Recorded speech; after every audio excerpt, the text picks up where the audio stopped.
सूत्र हमने कर लिए थे। कल हमने क्या किया था, निरोध परिणाम है? निरोध संस्कार, निरोध परिणाम। जब तो ये तो सबसे उच्च स्थिति है, जब निरुद्ध हो जाती हैं हमारी वृत्तियां, तो इसमें सिर्फ संस्कार, ये संस्कारों पर आधारित है। निरोध संस्कार, इसलिए इसका नाम दिया निरोध परिणाम।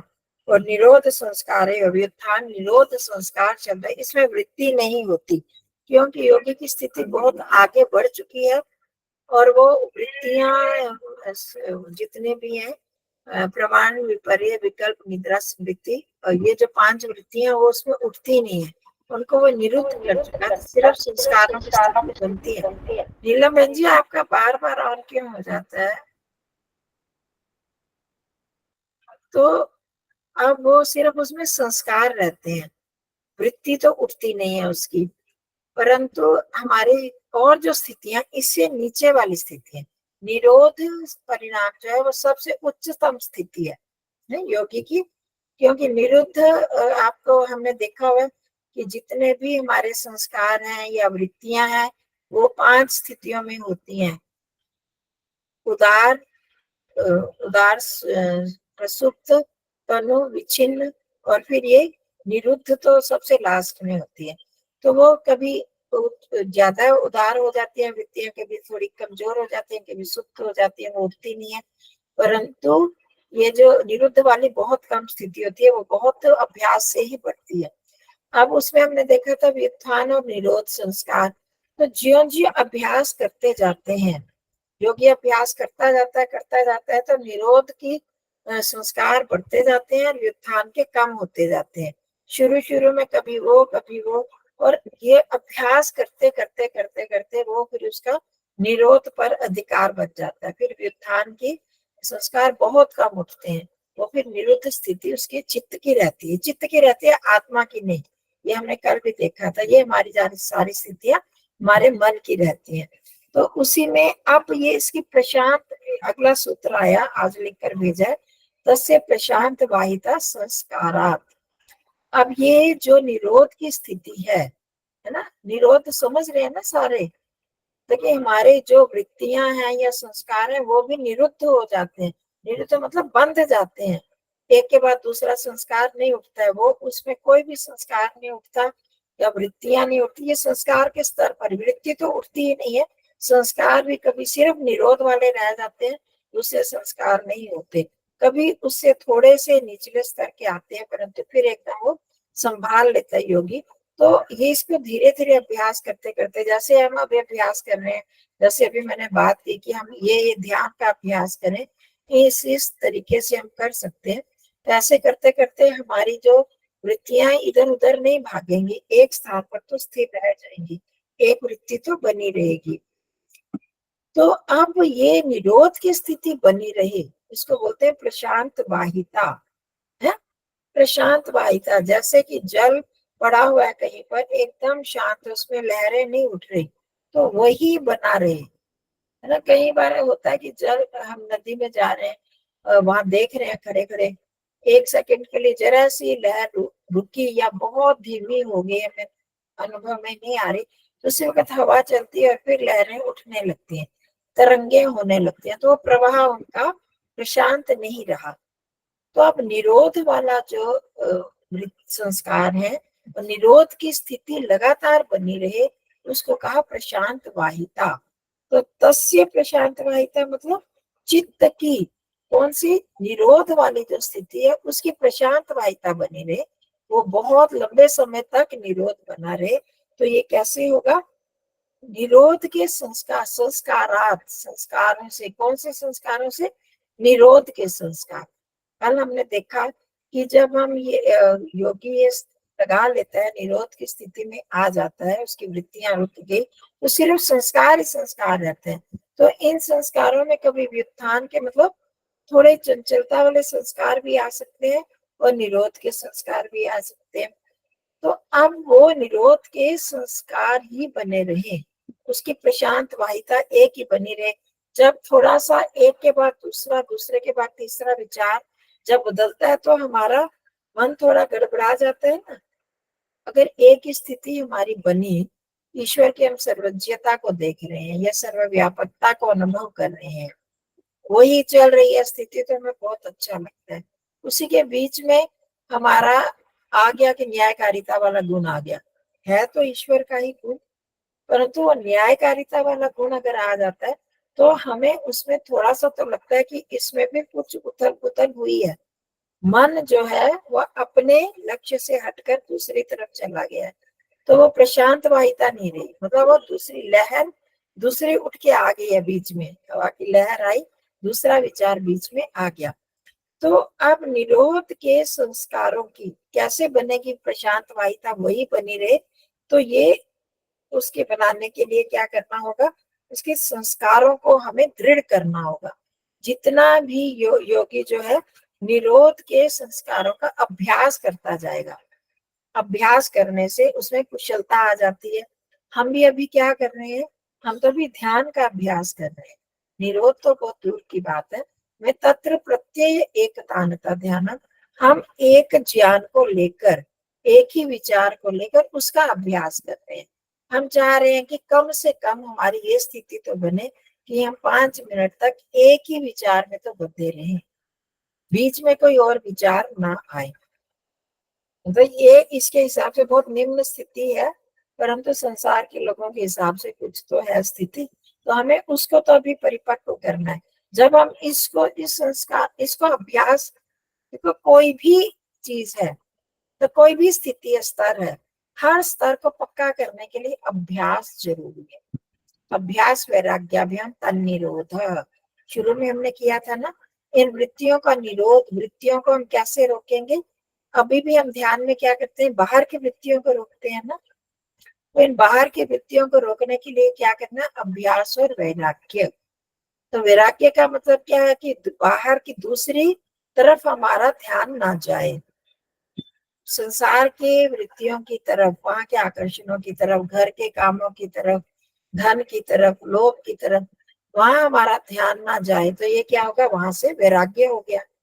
ठीक है, वैराग्य यही है, ये नहीं कि कपड़े बदल लेना या घर से भाग जाना, वो नहीं। जिन वृत्तियों को हम बुरा समझ रहे हैं विशेषकर ध्यान की स्थिति में, तो उन वृत्तियों से मन का हट जाना ही वैराग्य है, वहां पर नहीं लगना चाहिए मन को। तो अभ्यास और वैराग्य यही साधन है, चाहे हम निम्न स्तर में हैं या उच्च स्तर में है, हर स्तर में हमें इन्हीं उपायों को अपनाना पड़ेगा, और इसके साथ विवेक तो लगेगा ही।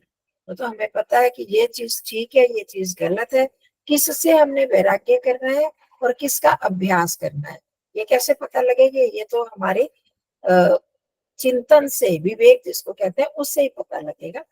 तो अब जैसे उस स्तर में हम अभ्यास कर रहे हैं, तो निरोध के स्तर में भी साधक को अभ्यास करना पड़ेगा। अभ्यास करने से ही उसके निरोध के संस्कार पक्के होंगे।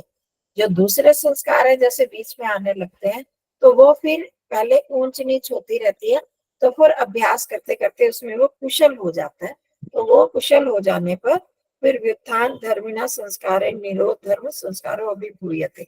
जैसे व्युत्थान के संस्कार आते हैं तो निरोध वाले दब जाते हैं ना, तो हमने क्या करना है, योगी का क्या लक्ष्य होता है, निरोध के संस्कार ही बने रहे, जो दूसरे संस्कार हैं वो ना उठे। तो उसके लिए निरोध के संस्कारों का अभ्यास करना पड़ेगा, बार बार समाधि लगाकर वो देखता है कि मेरी कोई भी ऐसे संस्कार ना उठे, निरुद्ध हो जाए, कोई भी संस्कार थोड़ा भी प्रबल ना हो जाए, तो उसके लिए वो फिर अभ्यास करता है। तो उससे तस्य प्रशांत वाहिता संस्कारात, निरोध के संस्कारों को प्रबल करने से उसकी ये मन की स्थिति बनी रहती है, चित्त जो है निरुद्ध बना रहेगा, उसमें फिर दूसरे संस्कार नहीं आएंगे। ठीक है, ये इसके कल के निरोध परिणाम से ही जुड़ा हुआ था। तो अगला आता है इसके इससे जो तो निचला स्तर है, तो अगर यहाँ पर 3 स्तर बताए हैं, निरोध परिणाम, ये समाधि परिणाम और एकाग्रता परिणाम। एकाग्रता परिणाम निरोध के बाद वाला, मतलब उससे थोड़ा निचला स्तर है, और समाधि का स्तर जो है सबसे निचला स्तर है।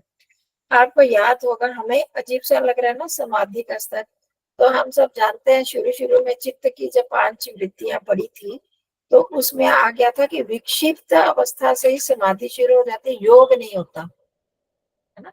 वहां पर व्यास भाष्य में लिखा था कि योग के लिए तो हमें निरुद्ध की अवस्था में जाना पड़ेगा, वो एकाग्रता से के बाद से शुरू होता है।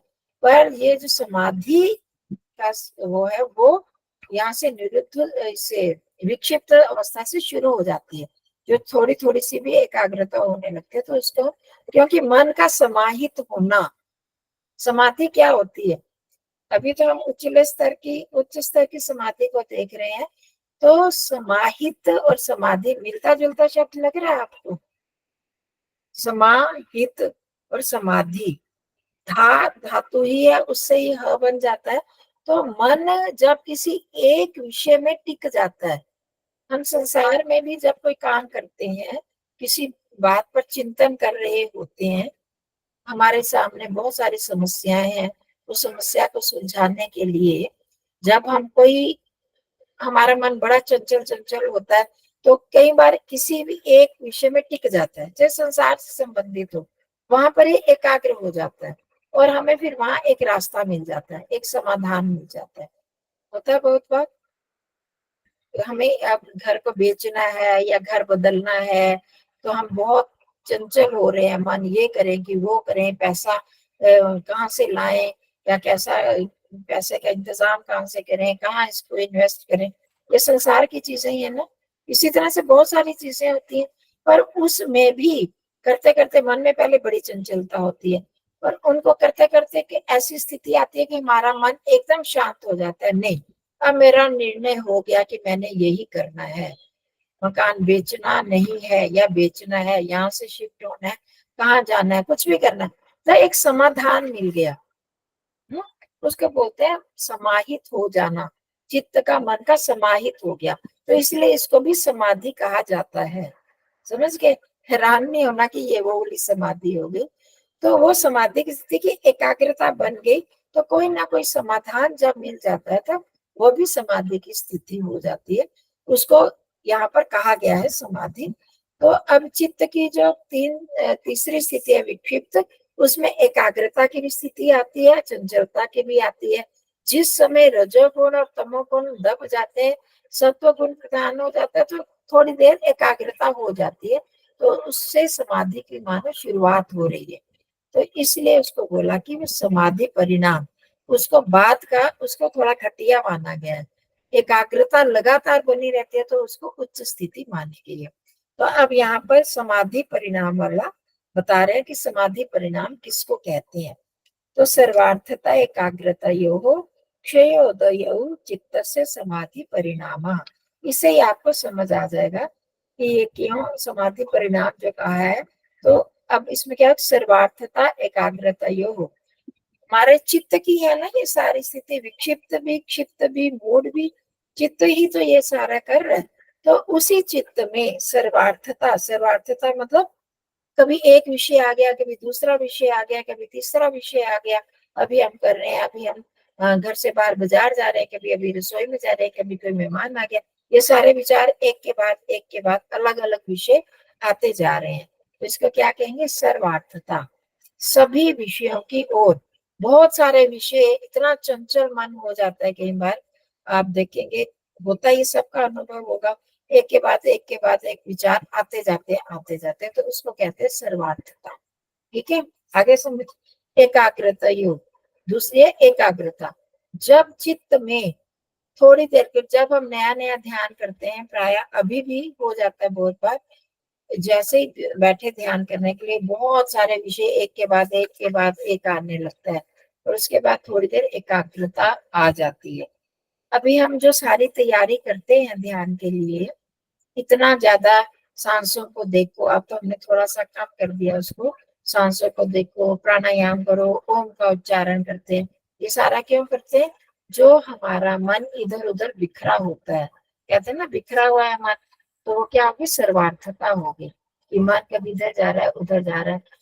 तो हम जब ओम बोल के क्या करते हैं, अपनी ओम की ध्वनि को हम सुने, वहीं पर मन को लगा दें, फिर परमात्मा से प्रार्थना करते हैं, सांसों को देखें, तो क्या करते हैं, बाहर से जो सब जगह बिखरा हुआ है मन, उसको हम एक जगह लाने का प्रयास कर रहे होते हैं, ये तैयारी कर रहे होते हैं, ये ध्यान नहीं है, ये तैयारी करते हैं। ये जब करते हैं तो उसके बाद फिर आसानी से फिर हम कहते हैं आत्मस्थ होना, फिर वहां पर जहां पर मैं हूँ वहीं पर मेरे परमात्मा है, हम एक हैं।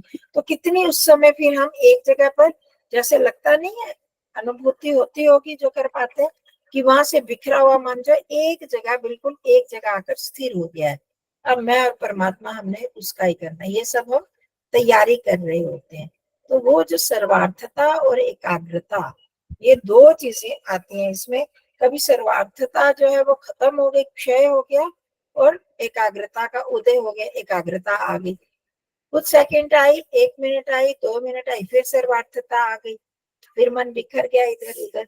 तो उस सर्वार्थता का उदय हो गया, एकाग्रता का क्षय हो गया।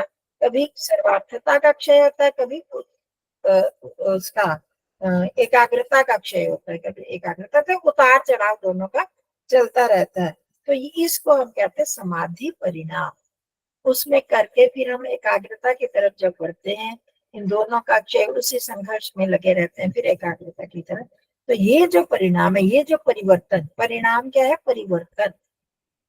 तो क्योंकि हमने विक्षिप्त अवस्था में देखा, वहां थोड़ी सी एकाग्रता को समाधि का है वहां पर, तो इसी तरह यहाँ भी जब एकाग्रता और सर्वार्थता में जब बार बार मन अलग अलग विषयों में भाग रहा है, फिर थोड़ी देर एकाग्र हो गया, तो वो समाधि में परिवर्तन उसका हो रहा है, उस चित्त का, चित्त समाधि की तरफ मुड़ रहा है, वहां पर आ रहा है। ठीक है, तो इसको समाधि परिणाम कहा जाता है।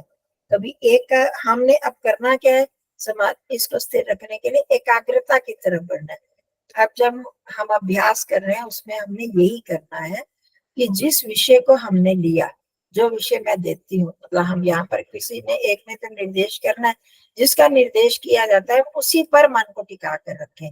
उसमें और का विचार आने लगता है, फिर उनको हटाना है, उनका क्षय करना है, इनको फिर उदित करना है, फिर क्षय करना है, उदित करना है। यहाँ पर हमने ये अभ्यास को पक्का करना है, तो ये हमारा समाधि परिणाम परिपक्व हो जाएगा। फिर हमारा जो चित्त है उस समाधि में लगेगा। उसके बाद पूरी तरह फिर हम आके देखेंगे एकाग्रता परिणाम जो भी है। हाँ जी जागृति जी, आप मनीषा पूछ रहे थे कुछ? मनीषा जी, नहीं दीदी, कुछ नहीं पूछना। अच्छा आपने हाथ क्यों खड़ा करा हुआ? वो हाथ लग गया होगा मेरा। अच्छा अच्छा। हाँ जी जागृति जी, आपने भी किया था? जी, मैंने किया था, वो बाद में मेरे पे क्लिक हो गया था। अच्छा ये कल बताया था ना, निरोध के भी जो संस्कार होते हैं वो चित्त में पड़ते हैं। तो ये जो दोनों अवस्थाएं आपने इसकी बताई, समाधि परिणाम की, हम्म। जो, तो इसके भी तो संस्कार मतलब चित्त में हाँ संस्कार पड़ेंगे ही तो है, पड़ेंगे, संस्कार तो पड़ेंगे ही पड़ेंगे। इसके तो पक्का संस्कार पड़ेंगे, इसमें तो जी वृत्तियां भी है ना। जी। वो तो सिर्फ संस्कार ही, निरोध में उसमें वृत्ति कोई उठती ही नहीं है। नहीं उठती तो है उसमें जी। कोई वो शांति रहेगा।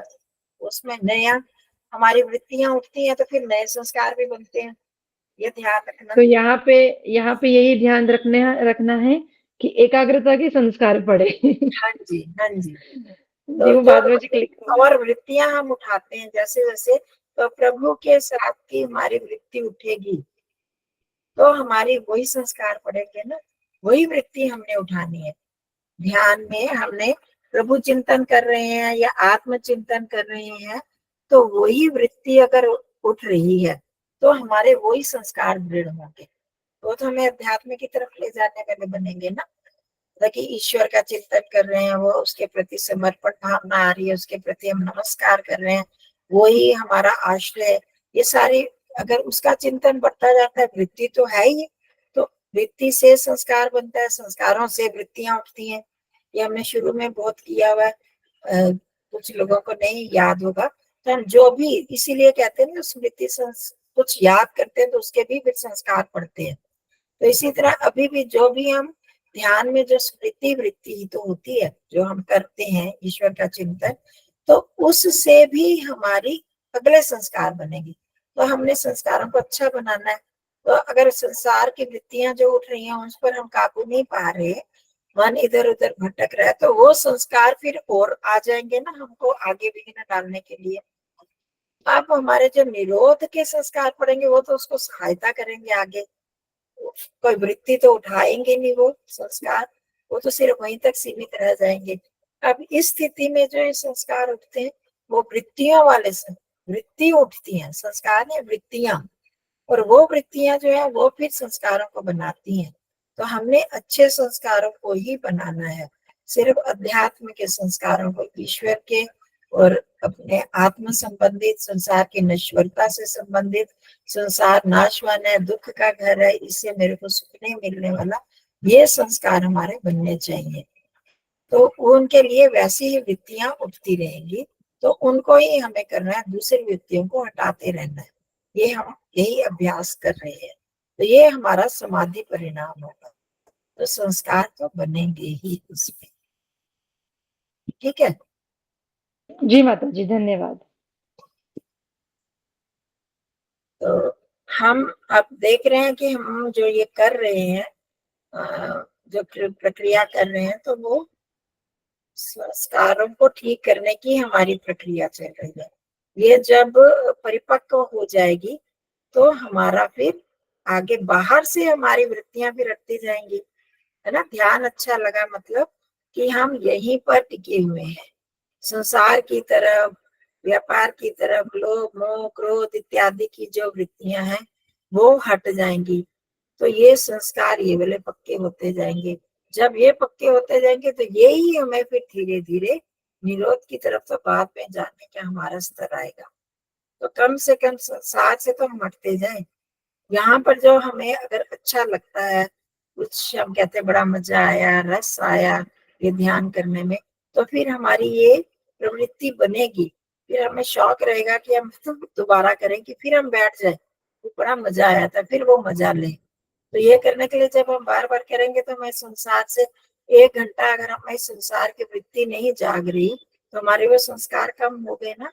संसार के संस्कार तो नहीं जागेंगे ना, यहाँ के संस्कार हमें बनेंगे, और उसमें हमें अच्छा लग रहा है तो हमारी वृत्ति फिर उस तरफ ज्यादा बढ़ती है। तो हमें इसी तरह धीरे धीरे ही वहां तक पहुंचना है। तो हम जो कर रहे हैं वो उपयोगी क्रिया है, और उस क्रिया को बड़ी ही ध्यान से और रुचि से करना है, उबना नहीं है। उबने उग जाते हैं अगर, तो उसमें क्या करना है वो भी मैंने बता दिया आप सबको। तो उस तरह से नहीं उगकर उन विधियों को अपनाकर फिर हम इस तरह अपने मन को ले आएंगे। तो वो भी हमें इस तरफ अध्यात्म की तरफ, ओम का जप, गायत्री का जप, सांसों को देखना, ये भी हमें इस तरफ ही लाएगा, अध्यात्म की तरफ ही मोड़ेगा। ठीक है जी। तो अब हम करते हैं